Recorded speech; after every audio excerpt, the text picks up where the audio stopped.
Speaker sir, सबसे पहले मैं आपका धन्यवाद करना चाहता हूं कि आपने मुझे लोकसभा में रीइंस्टेट किया।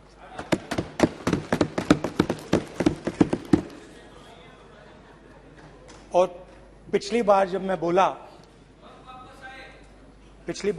बोला तो शायद मैंने आपको थोड़ा कष्ट भी पहुंचाया, क्योंकि मैंने इतनी जोरों से अदानी जी पे फोकस किया कि जो आपके सीनियर नेता हैं शायद उनको थोड़ा कष्ट हुआ। तो वो जो उनको कष्ट हुआ,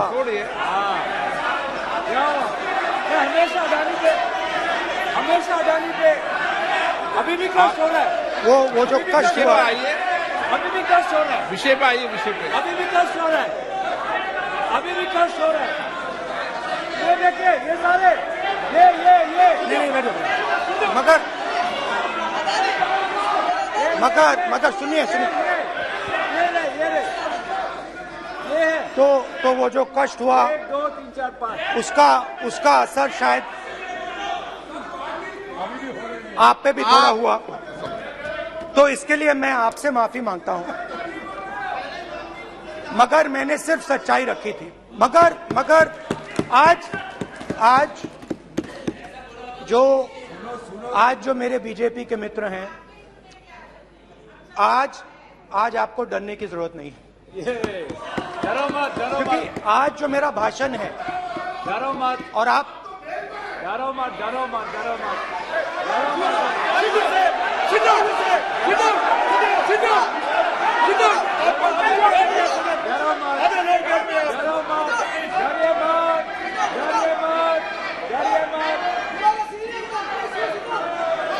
स्पीकर सर, अरे बैठ जाओ। ब्रदर तो आज कोई घबराने की जरूरत नहीं है। आज मैं अपना भाषण, मेन जो भाषण है वो अदानी जी पे नहीं बोलने जा रहा हूं। आप छोड़िए, तो आप रिलैक्स कर सकते हैं, आप शांत रह सकते हैं, क्योंकि मेरा भाषण आज दूसरी डायरेक्शन में जा रहा है।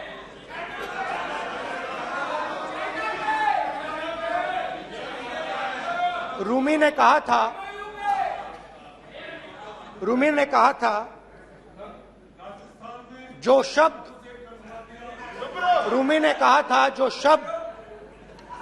दिल से आते हैं वो शब्द दिल में जाते हैं। तो आज मैं दिमाग से नहीं बोलना चाह रहा हूं, मैं दिल से बोलना चाह रहा हूं।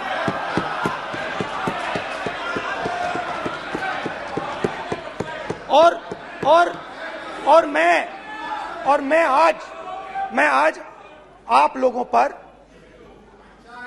इतना आक्रमण नहीं करूंगा। मतलब एक दो गोले जरूर मारूंगा, मगर इतना नहीं मारूंगा। तो आप रिलैक्स कर सकते हैं। डरिए मत।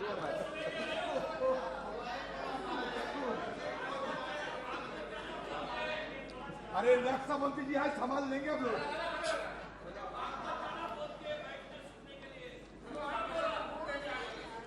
पिछले साल 130 दिन के लिए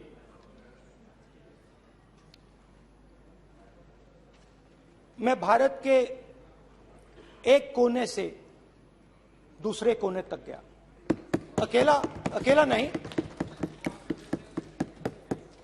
बहुत सारे लोगों के साथ।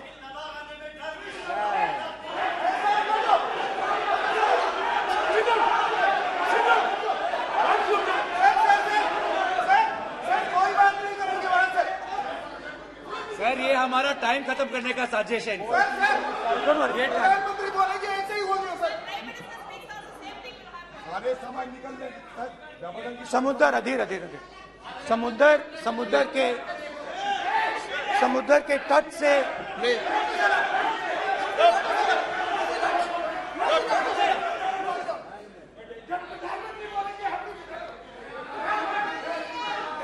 माननीय सदस्य प्लीज प्लीज ऐसे धमकाने का बात की मत बोलो यहाँ पे।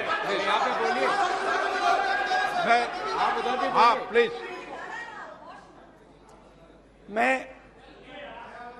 समुद्र के तट से कश्मीर की बर्फीली पहाड़ी तक चला।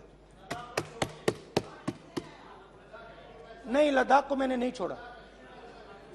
यात्रा अभी खत्म नहीं हुई है, यात्रा जारी है और जरूर लद्दाख आएंगे, घबराइए मत।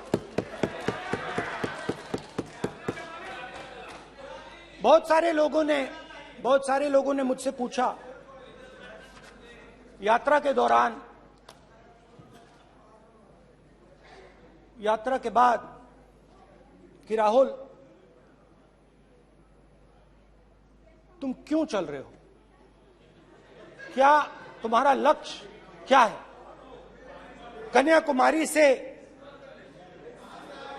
कन्याकुमारी से कश्मीर तक क्यों जा रहे हो। और जब वो मुझसे पूछते थे, शुरुआत में मेरे मुंह से जवाब नहीं निकलता।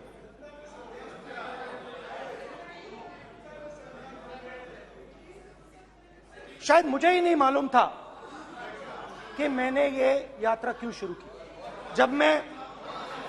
जब मैं कन्याकुमारी से शुरू हुआ, मैं सोच रहा था मैं हिंदुस्तान को देखना चाहता हूं, समझना चाहता हूं, लोगों के बीच में जाना चाहता हूं, मगर गहराई से मुझे मालूम नहीं था।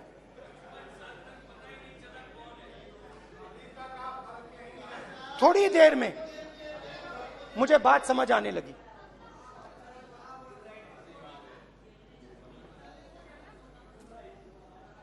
जिस चीज से मुझे प्यार था, जिस चीज के लिए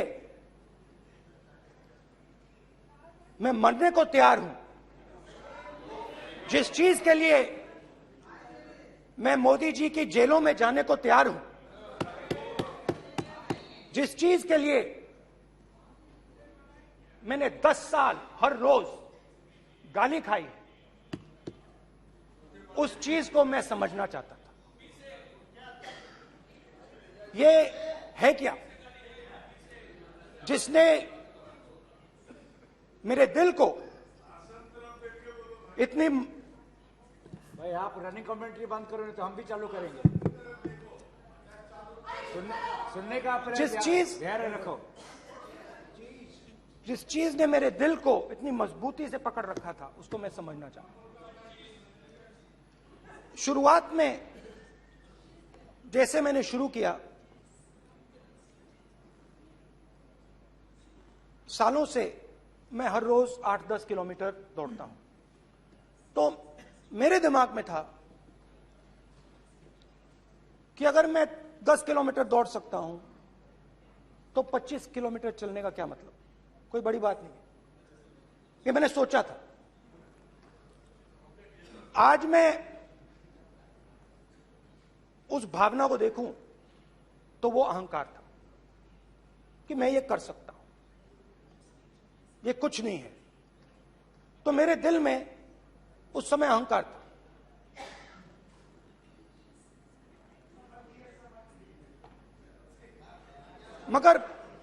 मगर भारत अहंकार को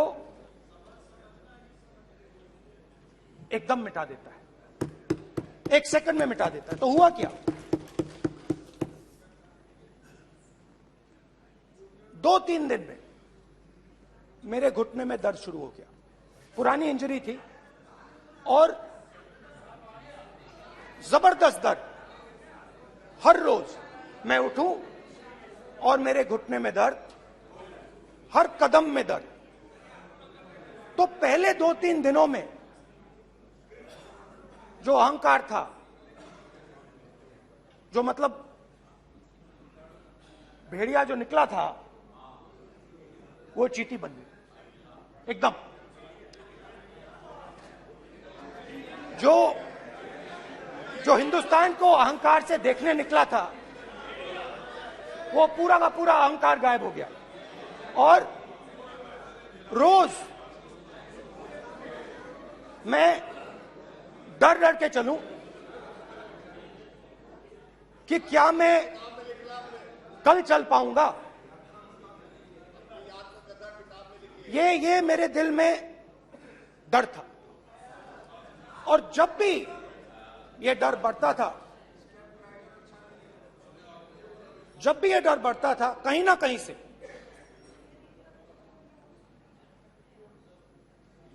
कोई ना कोई शक्ति मेरी मदद कर देती। एक दिन मैं सह नहीं पा रहा था, एक छोटी सी लड़की आती है, मुझे चिट्ठी दे देती।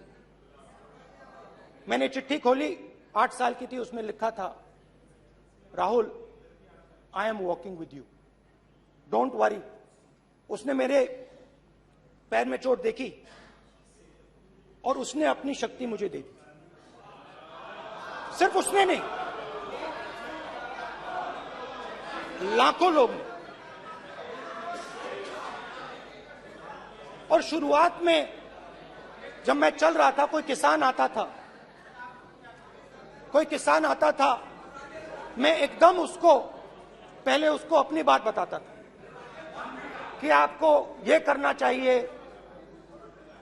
आपको इस प्रकार से काम करना चाहिए। मगर इतने लोग आए, हजारों लोग आए, कि थोड़ी देर में मैं बोल नहीं पाया। जो मेरे दिल में बोलने का डिजायर था, वो बंद हो गया। बोल ही नहीं पाया, क्योंकि इतने लोगों से बोलना था। और एक सन्नाटा सा छा गया, भीड़ की आवाज थी, भारत जोड़ो, भारत जोड़ो, भारत जोड़ो। और जो मेरे से बात करता था,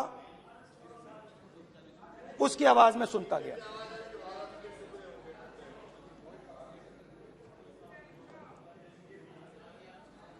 हर रोज सुबह 6 बजे से रात 7-8 बजे तक आम आदमी, गरीब, अमीर, बिजनेसमैन, किसान, मजदूर, सबकी आवाज।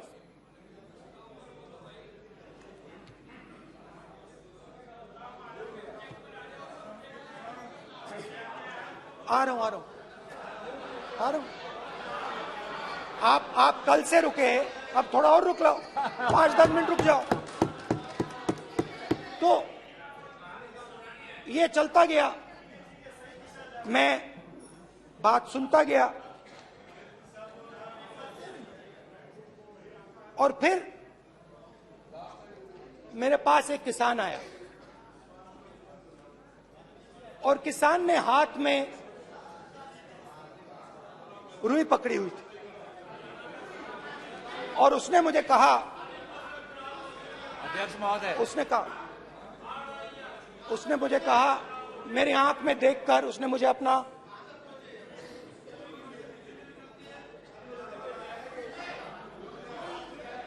वो रुई का बंडल दिया, और उसने कहा, राहुल जी, यही बचा है मेरे खेत का, यही बचा है, और कुछ बचा नहीं है। मैंने उससे, जो मैं नॉर्मली सवाल पूछता था, भैया आपको बीमा का पैसा मिला, वो पूछा। बीमा का पैसा मिला, वो पूछा। और किसान ने मेरा हाथ पकड़ा। किसान मुझे कहता है कि नहीं राहुल जी, मुझे बीमा का पैसा नहीं मिला, हिंदुस्तान के बड़े उद्योगपतियों ने वो मुझसे छीन लिया। मगर इस बार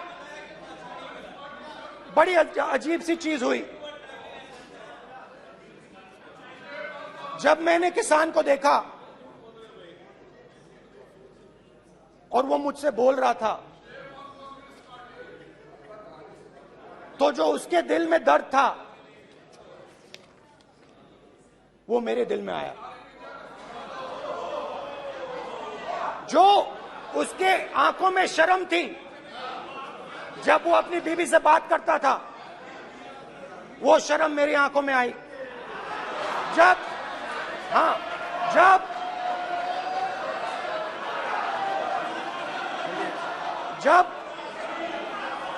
उसकी जो भूख थी वो मुझे समझ आई। और उसके बाद यात्रा बिल्कुल बदल गई। मुझे भीड़ की आवाज नहीं सुनाई देती थी, मुझे सिर्फ उस व्यक्ति की आवाज सुनाई देती थी जो मेरे साथ बात कर रहा था। उसका दर्द, उसकी चोट, उसका दुख, मेरा दुख, मेरी चोट, मेरा दर्द बन गया। समझने की कोशिश करो।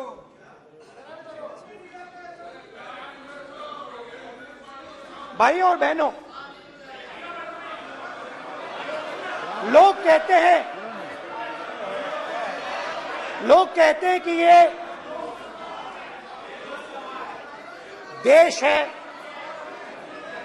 कोई कहता है ये अलग अलग भाषाएं हैं, कोई कहता है ये जमीन है, मिट्टी है,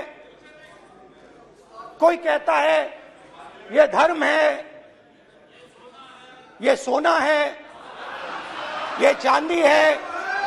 मगर भाइयों और बहनों, सच्चाई है कि ये देश एक आवाज है। ये देश सिर्फ एक आवाज है।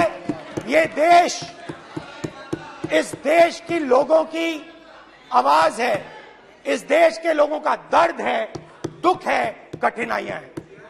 और अगर हमें इस आवाज को सुनना है तो हमारे दिल में जो अहंकार है, हमारे जो डिजायर्स हैं, हमारे जो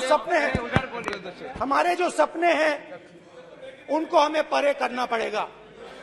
जब हम अपने सपनों को परे करते हैं तब हमें हिंदुस्तान की आवाज सुनाई देती है, तब तक हिंदुस्तान की आवाज हमें नहीं सुनाई देती। अब आप कहोगे ये बात मैंने नॉन कॉन्फिडेंस मोशन में क्यों रखी? इसका क्या मतलब है कि भारत एक आवाज है, भारत लोगों का दुख है, भारत लोगों का कष्ट है, मुश्किलें हैं। क्योंकि भाइयों और बहनों,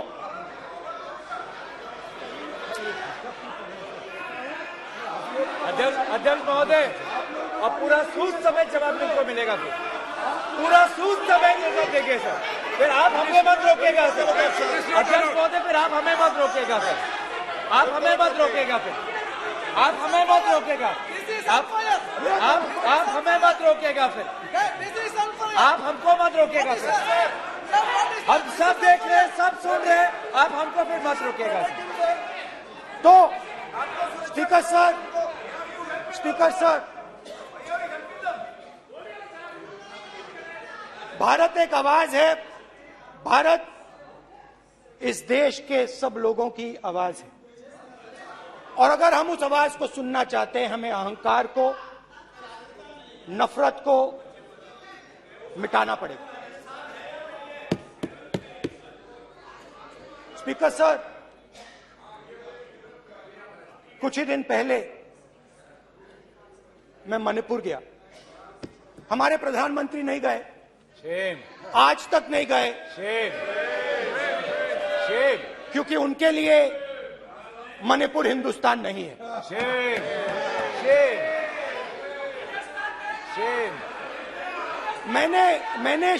मैंने मणिपुर शब्द प्रयोग किया,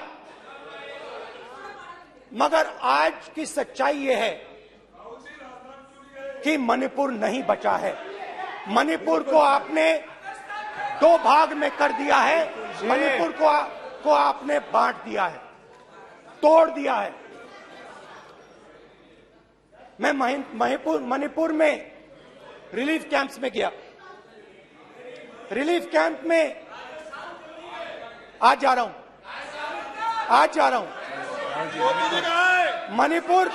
मणिपुर में रिलीफ कैंप में मैंने महिलाओं से बात की। ठीक है सर, अब आप मत रोकेंगे। It's not fair. आप अब तो मत रोकेंगे। You tolerate this all this. Sir, Don't allow this. पूरा टाइम No, देखेंगे। sit down. पूरा टाइम देखेंगे। Yeah. Why you all this hooligan? कल देखेंगे, कल देखेंगे, कल देखेंगे। बात नहीं करेंगे सर, प्रधानमंत्री की बात नहीं करेंगे सर ऐसे।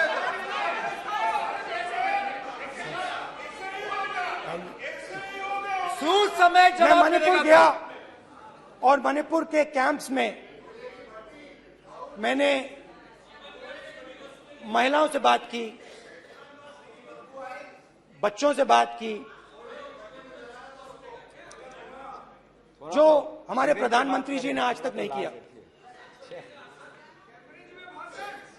एक महिला मुझे कहती है, मैंने उनसे पूछा, बहन क्या हुआ आपके साथ? What's this? Why this?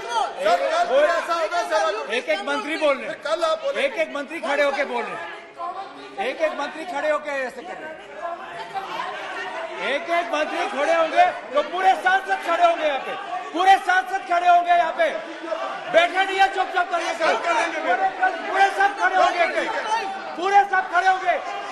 कल कांग्रेस पार्टी ने पूरा देश खड़ा होगा आपके खिलाफ, तो पूरा देश कल आपके खिलाफ खड़ा होगा।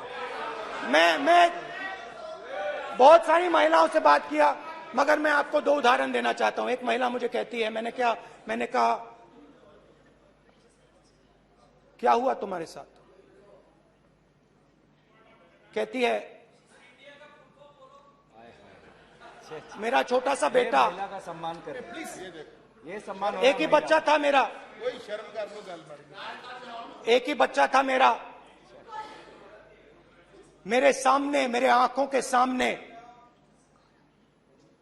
उसको गोली मारी है। मैं पूरी रात, आप सोचिए, आप अपने बेटे के बारे में, बेटों के बारे में सोचिए, मैं पूरी रात उसकी लाश के साथ लेटी रही। झूठ नहीं, झूठ आप बोलते हो, झूठ मैं नहीं बोलता हूं। मैं पूरी रात उसकी लाश के साथ लेटी रही और फिर मुझे डर लगा, मैंने अपना घर छोड़ दिया, जो भी मेरे पास था वो मैंने छोड़ दिया। मैंने उनसे पूछा, कुछ तो लाई होगी? कहती है, नहीं, सिर्फ मेरे जो कपड़े हैं ये मेरे पास हैं। और फिर इधर उधर ढूंढती है और एक फोटो निकालती है और मुझे कहती है, यही मेरे पास अब बची है।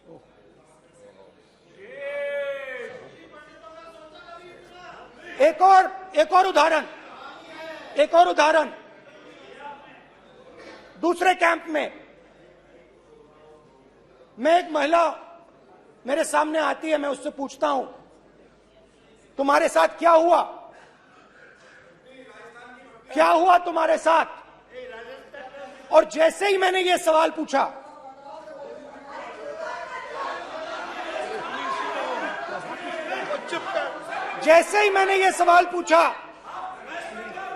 आप महिला का दर्द नहीं सुन सकते, महिला का दर्द नहीं सुन सकते, महिला का दर्द सुनने का आपका धैर्य नहीं है, महिला का दर्द नहीं सुन सकते, महिला का दर्द नहीं सुन सकते। जैसे ही मैंने उससे ये सवाल पूछा, बैठो, जैसे सर, प्लीज सर,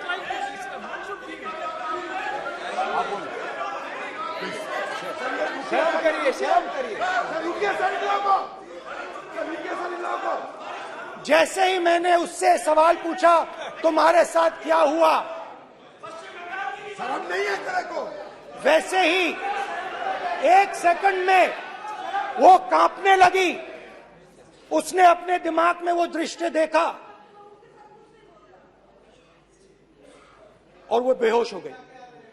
मेरे सामने कांपती हुई बेहोश हो गई।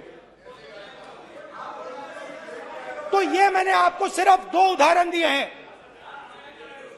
स्पीकर सर, इन्होंने मणिपुर में हिंदुस्तान की हत्या की है, सिर्फ मणिपुर की नहीं, हिंदुस्तान की हत्या की है।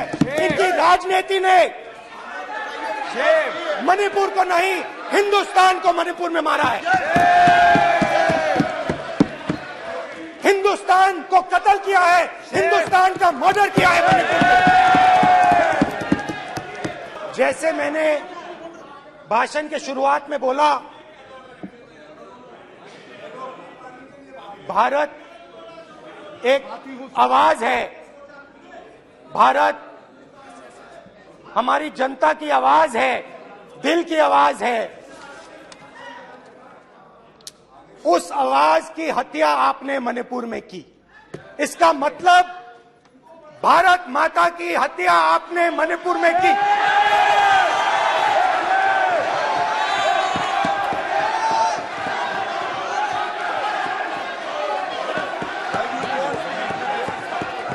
भारत माता को आपने मणिपुर के लोगों के मारा, आपने मणिपुर के लोगों को मारकर भारत की हत्या की है।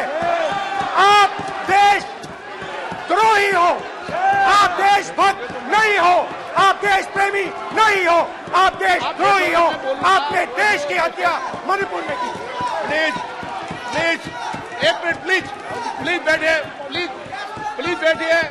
अब सवाल आप उठता है, बैठना चाहते नहीं बैठना चाहते, आप बैठना चाहते नहीं बैठना चाहते, इसीलिए आपके प्रधानमंत्री नहीं बैठना चाहते मणिपुर में नहीं जा सकते बैठिए आप, हैं, क्योंकि उन्होंने प्लीज देश की हत्या की है। मणिपुर में हिंदुस्तान की हत्या की है, भारत माता की हत्या की है। मणिपुर में, मणिपुर के लोगों के दिल में। प्लीज एक मिनट बैठिए आप, एक तो मिनट सवाल बैठिए, उठता है, एक मिनट बैठिए, एक मिनट। आप भी विराजे, आप भी विराजे, आप भी विराजो, आप भी विराजो, आप बैठिए सही, नहीं बैठिए रहने दो आप, चलो आप बैठिए आप, प्लीज बैठिए आप, प्लीज। आप बोल रहे हैं फिर आप भारत माता के रखवाले नहीं एक हो, मिनट माने सर। आप भारत माता के हत्यारे हो। प्लीज मानस सदस्य, प्लीज मानस सदस्य, please please please please please देखिए माननीय सदस्यगण, प्लीज माननीय सदस्यगण, भारत मां हमारी मां है, हमें सदन में बोलते समय संयम बरतना चाहिए। मेरा अपनी मां की हत्या की बात कर रहा हूं, मैं मणिपुर में अपनी मां की हत्या की बात कर रहा हूं, मैं आदर से बोल रहा हूं। आपने मेरी मां की हत्या की मणिपुर में। एक मेरी मां यहां बैठी है, दूसरी मां को आपने मणिपुर में मारा है।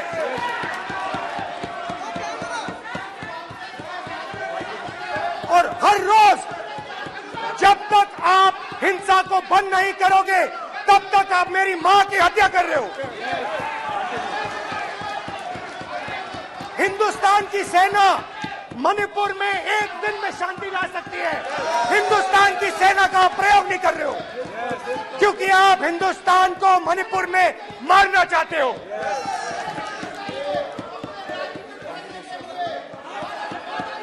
तो अगर नरेंद्र मोदी जी हिंदुस्तान की आवाज नहीं सुनते हैं, अगर हिंदुस्तान के दिल की आवाज नहीं सुनते हैं, तो किसकी आवाज सुनते हैं? दो लोगों की आवाज सुनते हैं। इसकी आवाज सुनते हैं, इसकी आवाज सुनते हैं, माननीय सदस्य, और इसलिए सुनते हैं। नो ये गलत तरीका माननीय सदस्य, देख लीजिए गलत तरीका है। अडानी जी के लिए मोदी जी ने क्या काम किया है, देख माननीय लीजिए। सदस्य, आप ये पहले आप और ये क्वेश्चन बाद लेने आए, में। गलत तरीका आपका। माननीय सदस्य, आपका गलत तरीका है, आप सीनियर सदस्य हैं, आप इस तरीके का व्यवहार सदन में मत करिए। आप बात करिए, लेकिन इस तरीके से पोस्टर लाना ये उचित नहीं है किसी तरीके से। रावण दो लोगों की सुनता था। रावण दो लोगों की सुनता था, मेघनाथ और कुंभकर्ण। वैसे ही नरेंद्र मोदी दो लोगों की सुनते हैं, अमित शाह और अडानी। भाई और बहनों, लंका को हनुमान ने नहीं जलाया था, लंका को रावण के अहंकार ने जलाया था। प्लीज माननीय सदस्य, आप संयमित बोले। आप ये सदन है, आप तरीके से बोलिए माननीय राम सदस्य। ने रावण को नहीं मारा था, रावण के अहंकार ने रावण को मारा था। आप पूरे देश में केरोसिन फेंक रहे हो, पूरे देश में आप केरोसिन फेंक रहे हो। आपने मणिपुर में केरोसिन फेंकी और फिर चिंगारी लगा दी। अब आप हरियाणा में कर रहे हो, पूरे देश को आप जलाने में लगे हो। आप पूरे देश में भारत माता की हत्या कर रहे हो। धन्यवाद स्पीकर।